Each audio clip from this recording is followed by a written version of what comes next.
Hello दोस्तों, देखो आज हम आपको एलएस कोचिंग क्लासेस 2.0 चैनल की तरफ से क्लास 10 साइंस में बायोलॉजी में चैप्टर फर्स्ट जैव प्रक्रम लाइफ प्रोसेस, देखो इसके बारे में बताएंगे। इसके बारे में देखो क्वेश्चन आता है। पहले हमारा पोषण क्या है, इस टाइप से क्वेश्चन आता है। देखो पोषण क्या है, स्वपोषी पोषण और परपोषी पोषण के बारे में समझाइए, ठीक है। देखो सबसे पहले पोषण पोषण क्या होता है ये बताना हमको। वे समस्त क्रियाएं जिनकी सहायता से जीवधारी भोज्य पदार्थों को ग्रहण करके कोशिकाओं के उपयोग हेतु बनाता है, ठीक है, पोषण कहलाता है। इसके अंतर्गत कुछ क्रिया आती है भोजन का अंतर्ग्रहण, ठीक है, पाचन, अवशोषण, स्वांगीकरण तथा बहिक्षेपण आदि क्रिया आती हैं, ठीक है। देखो पोषण के अंतर्गत कौन कौन सी क्रिया आती है ध्यान रखना। भोजन का अंतर्ग्रहण, पाचन, अवशोषण, स्वांगीकरण तथा बहिक्षेपण आदि क्रिया आती है, ठीक है। अब देखो उधर स्वपोषी पोषण, ये पोषण दो प्रकार का होता है, स्वपोषी और परपोषी पोषण, ठीक है। तो स्वपोषी पोषण क्या होता है, जो जीवधारी सरल अकार्बनिक पदार्थों से कार्बनिक भोज्य पदार्थों का संश्लेषण स्वयं कर लेते हैं, ठीक है। अकार्बनिक से कार्बनिक भोज्य पदार्थों का संश्लेषण स्वयं कर लेते हैं, स्वपोषी पोषण कहलाते हैं, ठीक है, स्वपोषी कहलाते हैं, ठीक है। ऐसी परपोषी है देखो, जो जीवधारी, ठीक है, बने बनाए कार्बनिक भोज्य पदार्थों को अन्य स्रोतों से प्राप्त कर लेते करते हैं, ठीक है। बने बनाए कार्बनिक भोज्य पदार्थों को अन्य स्रोतों से प्राप्त करते हैं तो क्या कहलाते हैं, परपोषी कहलाते हैं, ठीक है।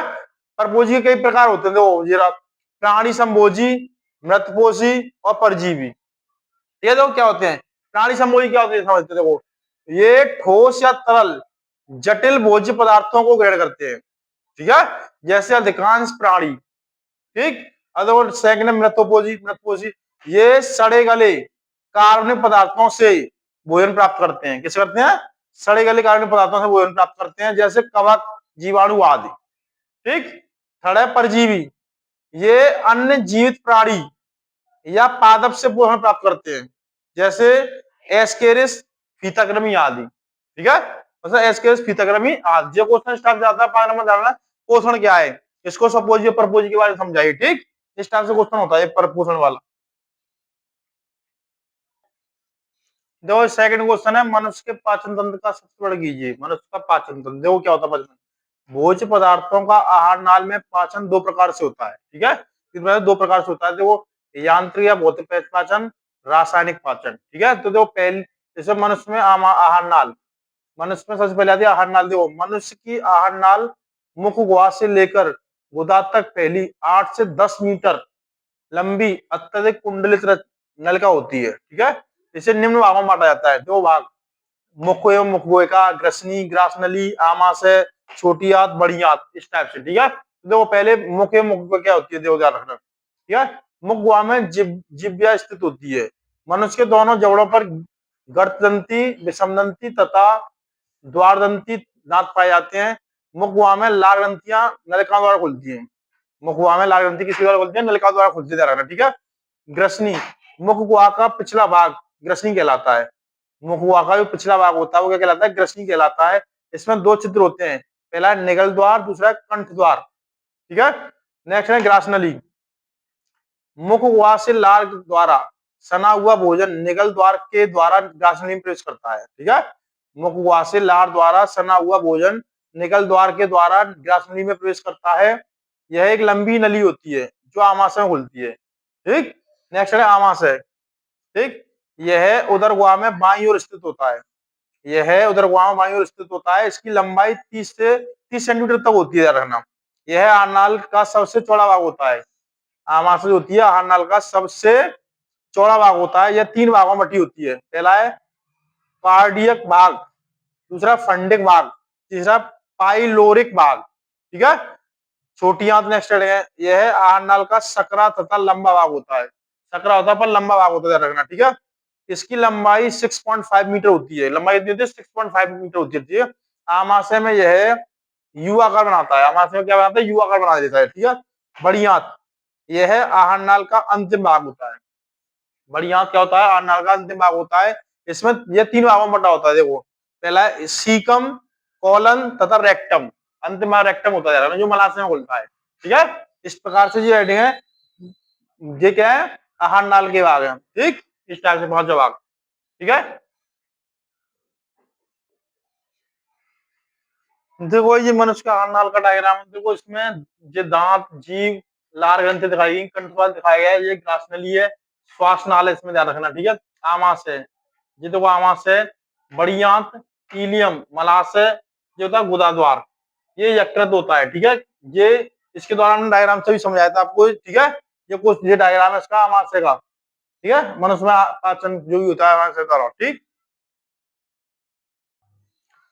देखो आहार नाल संबंधित पाचक ग्रंथियां पूछी। देखो लाल ग्रंथियां, यकृत, अग्नाशय। ठीक है, देखो पहले लाल ग्रंथियां है, मनुष्य में 3 जोड़ी लाल ग्रंथियां पाई जाती हैं, इनसे लार स्रावित होता है। ठीक है, 3 जोड़ी लाल ग्रंथियां पाई जाती है, इनसे लार स्रावित होती है। देखो दूसरे यकृत। ठीक है, यकृत क्या होता है, देखो यह उदर गुहा में डायफ्राम के नीचे दाहिनी ओर स्थित होता है। किधर, दाहिनी ओर स्थित होता है, 2 पिंडों से बना होता है ये। ठीक है, यकृत से स्रावित पित्र पाचन में सहायक होता है। यकृत से स्रावित होता है पित्त, उस पाचन में सहायक होता जा रहा है। ठीक है, नेक्स्ट है अग्नाशय, यह एक मिश्रित ग्रंथि है। कौन है, अग्नाशय मिश्रित ग्रंथि होती है, यह ग्रहणी की भुजाओं के मध्य स्थित होती है। किसके, ग्रहणी की। ठीक है, और दो सबसे पुराने वृक्क के कार्य पूछता है, 2 कार्य पूछता है वृक्क के। तो पहला कार्य क्या है, ये हानिकारक नाइट्रोजनी अपशिष्ट पदार्थों को रक्त से पृथक करके उत्सर्जित करने में सहायक होता है। वृक्क क्या कर रहे, देखो ये हानिकारक नाइट्रोजनी अपशिष्ट पदार्थों को रक्त से पृथक करके उत्सर्जित करने में सहायक होता है। ठीक, सेकंड क्या है, ये रक्तदाब को नियंत्रित करने में सहायक होता है। इसको रक्तदाब को, बीपी को, ठीक, उसको नियंत्रित करने में सहायक होता है यकृत। ठीक है, ये कार्य पूछता है, 2 ध्यान रखना। ठीक, देखो भाई नेक्स्ट क्वेश्चन है, ये देखो सबसे ज्यादा क्वेश्चन आता है। देखो मनुष्य में उत्सर्जी तंत्र सबसे प्रकट कीजिए, नेफ्रॉन, विक्राणु। ठीक है, तथा मनुष्य में उत्सर्जन तंत्र की संरचना दीजिए। उत्सर्जन क्या है इसको समझाइए, वृक्क, नेफ्रॉन, उत्सर्जी तंत्र, मूत्र निर्माण की क्रिया विधि, इस टाइप से क्वेश्चन आता है। देखो तो सबसे पहले हम देखते हैं उत्सर्जन। ठीक है, शरीर में उपापचय क्रियाओं के फलस्वरूप बने हानिकारक नाइट्रोजनी उत्सर्जी पदार्थों का शरीर से निष्कासन उत्सर्जन कहलाता है। ठीक है, हानिकारक जो नाइट्रोजनी पदार्थ होते हैं उनको शरीर से बाहर निकालना उत्सर्जन कहलाता है। ठीक, मानव का उत्सर्जी तंत्र, शरीर में उपापचय क्रियाओं के फलस्वरूप बने नाइट्रोजनी उत्सर्जी पदार्थों को शरीर से बाहर निकालना उत्सर्जन कहलाता है। ठीक है, मनुष्य में उत्सर्जी अंग में वृक्क होता है। क्या होता है, वृक्क, किडनी।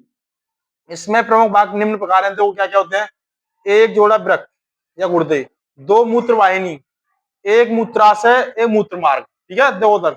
सबसे पहले यकृत, यह उत्सर्जन क्रिया में महत्वपूर्ण भूमिका निभाता है। यह उत्सर्जन क्रिया में क्या करता है, महत्वपूर्ण भूमिका निभाता है। यह अमोनिया को यूरिया में बदलता है। जैसे अमोनिया को यूरिया में बदलता है, ध्यान रखना। मनुष्य में वृक्क, किडनी, यह सेम के बीज के आकार की संरचना है। प्रत्येक वृक्क में एक वृक्क धमनी प्रवेश करती है तथा वृक्क स्राव छोड़ती है। वृक्क के मध्य में लगभग खोखला, वृक्क के मध्य में लगभग खोखला तथा कीप के आकार का भाग होता है। ठीक है, वृक्क नलिका 2 भागों की बनी होती है। देखो क्या, कौन सी है, मेलपिगियन संपुट और स्त्रावी नलिका। ठीक है, इस तरह से 2 भागों में होता है, ध्यान रखना। ठीक है, अभी तो क्वेश्चन अभी आगे देखो इसमें क्या क्या है, देखो ध्यान रखना। नाम किस किस नाम से आएगा, उत्सर्जन क्या है, वृक्क या नेफ्रॉन, उस मानव में उत्सर्जी तंत्र, मनुष्य मूत्र मार्ग की विधि समझाइए। इस टाइप से क्वेश्चन आता है, ध्यान रखना है। ठीक है, देखो आगे नेक्स्ट,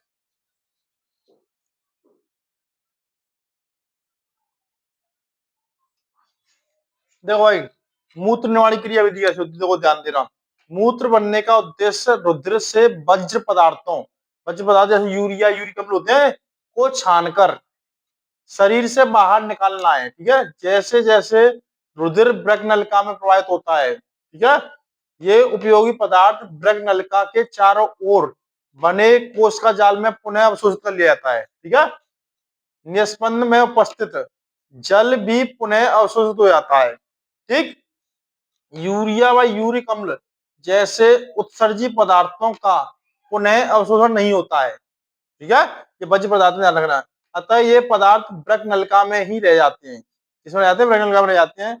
यही तरल पदार्थ मूत्र कहलाता है। ठीक है, और देखो सामान्यतः मूत्र की मात्रा 24 घंटे में 1500 मिलीलीटर होती है। कितनी होती है, 1500 मिलीलीटर 24 घंटे में, ध्यान रखना, ठीक है। ये मूत्र मार्ग निर्माण की क्रियाविधि थी, ठीक। इस टाइप से करना है, ध्यान रखना मूत्र निर्माण की क्रियाविधि। देखो भाई नेक्स्ट क्वेश्चन है, मनुष्य में हृदय की संरचना, ठीक है। देखो आंतरिक संरचना है, देखो हृदय परिसंचरण तंत्र का एक महत्वपूर्ण भाग है। शरीर में रक्त जैसे परिसंचरण माध्यम की उपस्थिति ही अनिवार्य नहीं है। इसके लिए शरीर के विभिन्न भागों तक पहुंचने के लिए एक पंप की भी आवश्यकता होती है।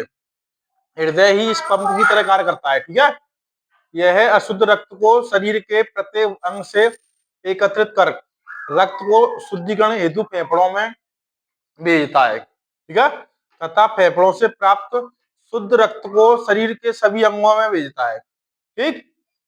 अब देखो मानव हृदय की आंतरिक संरचना, ये तो संरचना इसके बारे में हो गया। देखो आंतरिक संरचना, ये डायग्राम का समझाएगी। तो डायग्राम में क्या, देखो दो निलें, दो लिंद हैं, ठीक है।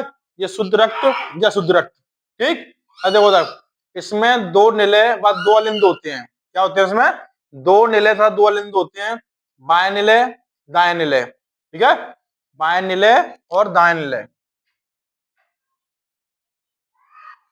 बाएं निले दाएं निले, बाएं अलिंद दाएं अलिंद। देखो बाएं अलिंद में फेफड़ों से शुद्ध रुधिर लाने वाली फुफ्फुसीय शिराएं खुलती हैं, ठीक है। फुफ्फुसीय शिराएं खुलती हैं, ध्यान रखना इसमें, ठीक। और दाएं निले से पल्मोनरी चाप निकलती है। यह अशुद्ध रक्त को फेफड़ों में पहुंचाती है, ठीक है। शुद्ध अशुद्ध, जैसे धमनियों शिरा होती है, क्या होती है इसमें? धमनियों शिरा होती है जो शुद्ध रक्त को धमनियों तक हृदय तक ले जाती है और रक्त को अशुद्ध रक्त को लेके आती है, ठीक है। इस टाइप से होता है, ध्यान रखना। फिर ये क्या है? मनुष्य के हृदय आंतरिक संरचना के नाम से आता है, ये डायग्राम बनाया हुआ, ध्यान रखना, ठीक है। इसमें सबसे मेन चीज क्या है? बायलिन दायलिन, ध्यान रखना, ठीक है। और दो निले होते हैं, दो लिंद होते हैं, ठीक, जो शुद्ध और अशुद्ध रक्त को प्रवाह करते हैं। देखो भाई हृदय में धमनियों शिरा होती है, तो धमनियों शिरा कार्य देखो, धमनियों शिरा में अंतर क्या होता है? देखो रुधिर सदैव हृदय से विपरीत दिशा में बहता है। रुधिर सदैव हृदय से विपरीत दिशा में बहता है। इसमें रुधिर सदैव हृदय की ओर बहता है, ठीक है। देखो तो इनकी दीवारें अत्यधिक मोटी तथा लचीली होती हैं। इनकी दीवारें पतली व कम लचीली होती हैं, ठीक। ये रुधिर को हृदय से विभिन्न अंगों की ओर ले जाते हैं।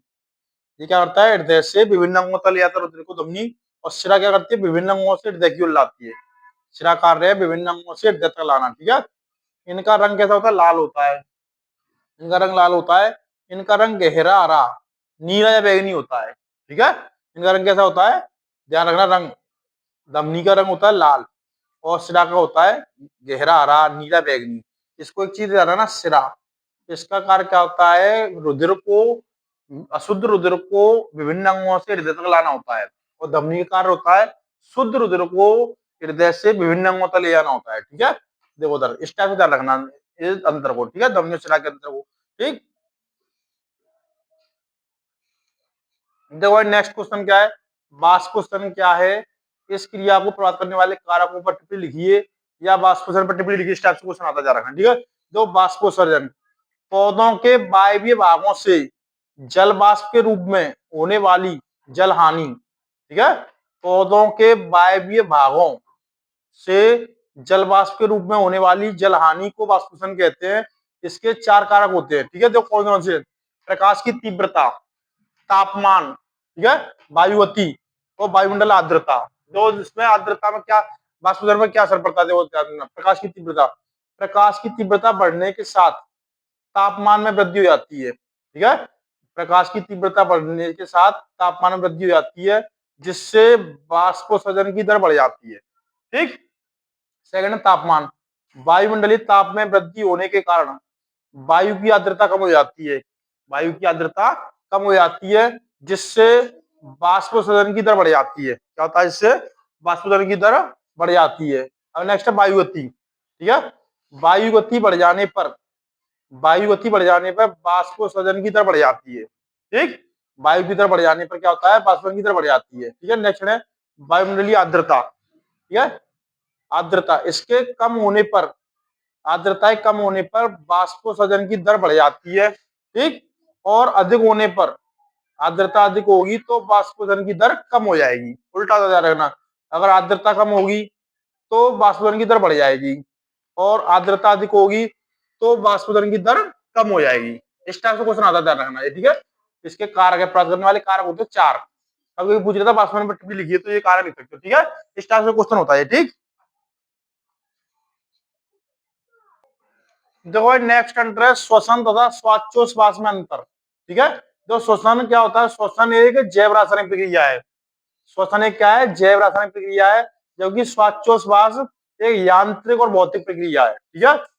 यह कोशिका में संपन्न होती है। श्वसन क्या होती है, कोशिका में संपन्न होती है, और श्वासोच्छ्वास कोशिका के बाहर संपन्न होती है, ठीक है।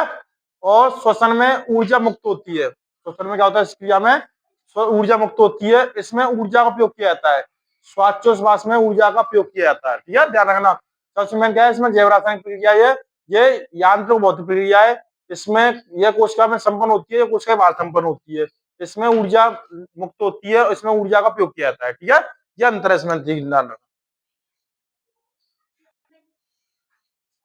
देखो भाई नेक्स्ट क्वेश्चन है प्रकाश संश्लेषण से टिप्पणी लिखिए। प्रकाश संश्लेषण, ठीक है, पौधों में प्रकाश संश्लेषण कैसे होता है ये बताएंगे। देखो प्रकाश संश्लेषण वह प्रक्रिया है, ठीक है, प्रकाश संश्लेषण वह प्रक्रिया है जिसमें हरे पौधे, कौन से, हरे पौधे सरल अकार्बनिक पदार्थों जैसे CO2, इसे बोलते हैं कार्बन डाइऑक्साइड, व जल को कच्चे माल के रूप में प्रयोग कर उन्हें क्लोरोफिल युक्त, क्लोरोफिल मतलब पराहरित, व सूर्य के प्रकाश की उपस्थिति में, इसमें सूर्य के पास की प्रकाश की उपस्थिति में कार्बनिक भोज्य पदार्थों में परिवर्तित कर देते हैं। किसमें कर देते हैं, देखो ध्यान रखना, अकार्बनिक पदार्थों को कार्बनिक पदार्थों में परिवर्तित करने, ध्यान रखना।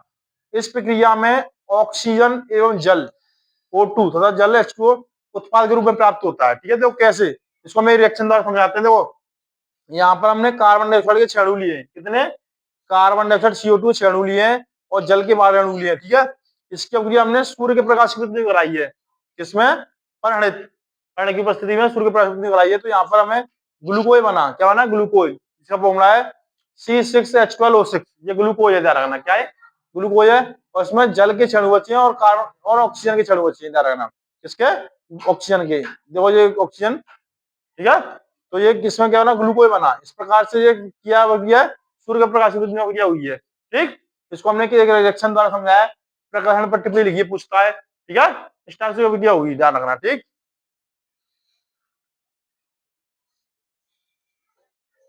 पितरस क्या है, यह कहाँ बनता है, ध्यान रखना। पितरस क्या है, ये कहाँ बनता है, देखो यकृत द्वारा स्त्रावित क्षारीय पाचक रस, यकृत द्वारा स्त्रावित क्षारीय पाचक रस क्या कहलाता है, पितरस कहलाता है, ठीक है। जिसका संग्रह कहाँ पे होता है, पित्राशय में। ये पूछा था पित्र रस कहाँ बनता है, तो पित्राशय में, ध्यान रखना। पितरस आंतों के एंजाइम हेतु भोजन के माध्यम को क्षारीय बनाता है। पितरस क्या होता है, आंतों के एंजाइम हेतु भोजन के माध्यम को क्षारीय बनाता है, ध्यान रखना, ठीक है। नेक्स्ट है हीमोग्लोबिन, क्या है, कहाँ बनता है, देखो यह एक जटिल प्रोटीन है। कैसी है, जटिल प्रोटीन है, ध्यान रखना। इसका निर्माण लोह युक्त वर्णक बड़ा पिगमेंट, ठीक है, हीम तथा ग्लोबिन प्रोटीन से बना हुआ है। हीमोग्लोबिन, हीम और ग्लोबिन दो प्रोटीन होती है, रखना, बना हुआ है। यह लाल रुद्राणु पाया जाता है, कहाँ पाया जाता है, लाल रुद्राणु पाया जाता है, ठीक है, कहाँ पाया जाता है, लाल रुद्राणु पाया जाता है। श्वसन क्या है, इसके प्रकार बताइए। नेक्स्ट क्वेश्चन है श्वसन क्या है, इसके प्रकार बताइए। देखो श्वसन कोशिकाओं में भोज्य पदार्थों के जैव रासायनिक ऑक्सीकरण द्वारा ऊर्जा मुक्त करने की क्रिया को श्वसन कहते हैं, ठीक है। कोशिकाओं में भोज्य पदार्थों के जैव रासायनिक ऑक्सीकरण द्वारा ऊर्जा मुक्त करने की क्रिया को श्वसन कहते हैं, ठीक है। यह 2 भागों में बटा होता है। ये क्या होता है, 2 भागों में बटा होता है। देखो पहला वायवीय श्वसन या ऑक्सीजन श्वसन, ठीक है, दूसरा है अवायवीय श्वसन तथा अनॉक्सीजन। यह जो ऑक्सीजन की उपस्थिति में, जो क्रिया ऑक्सीजन की उपस्थिति में होती है उसे ऑक्सीजन श्वसन या वायवीय श्वसन कहते हैं, ठीक है। और जो अभिक्रिया ऑक्सीजन की, जिससे अभिक्रिया में ऑक्सीजन की जरूरत नहीं होती, और ठीक है, तो उसे वायवीय या अनॉक्सीजन श्वसन कहते हैं, ठीक है। तो ये क्या होगी, श्वसन 2 प्रकार की होगी, वायवीय या ऑक्सीजन, और दूसरी है अवायवीय तथा अनॉक्सीजन श्वसन क्रिया, ठीक है। तो इस प्रकार से देखो, ध्यान रखना इस प्रकार से। और ज्यादा सारे वीडियो देखने के लिए LS कोचिंग क्लासेस 2.0 चैनल को सब्सक्राइब कीजिए और ज्यादा सारा वीडियो देखिए, ठीक है, क्या आप ऐसी इस तरह से वीडियो बनाते रहे, ठीक। वो तो सही ही होता है।